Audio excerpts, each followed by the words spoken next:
Hola, me llamo Hamza Sadik, soy de Marruecos, tengo 26 años. Mi ciudad de Fez, tengo aquí en España 1 año y 4 meses. Tengo bachillerato en Marruecos y tengo aquí en España formación de agricultura y tengo también formación de la informática.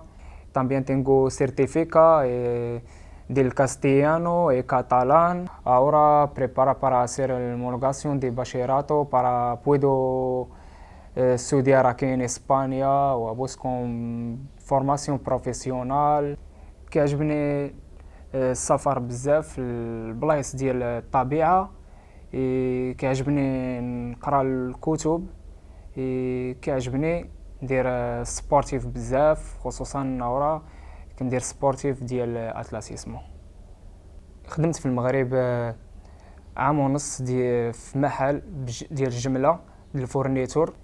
من بعد درت التجارة ديالي كنبيع الكوميدا. من بعد طلعت لطنجة، كنت كنبيع الكتوبة في الجامعات دوسانيو. من بعد خدمت في كلينيكا سيس ميسيس. دوس ميسيس خدمت فيها ليمبيسا. من بعد خدمت 4 شهور ريسبونسابل للانج. كنهضر باللغة العربية الفصحى، كنهضر طبيا بالدارجة. الفرنسيس كنفهمها شوية، كاستيانو كنفهمها كنهضر بها شوية، كاتالان también كنفهمها. Quiero aprender el idioma para hacer una formación profesional en el futuro. Me gusta trabajo en comercial.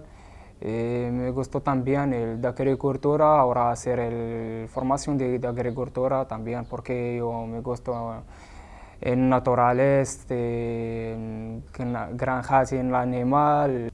Ahora busco también la formación de calidad del coche, pero el futuro yo me gusta abrir una empresa del comercial o tienda también del comercial.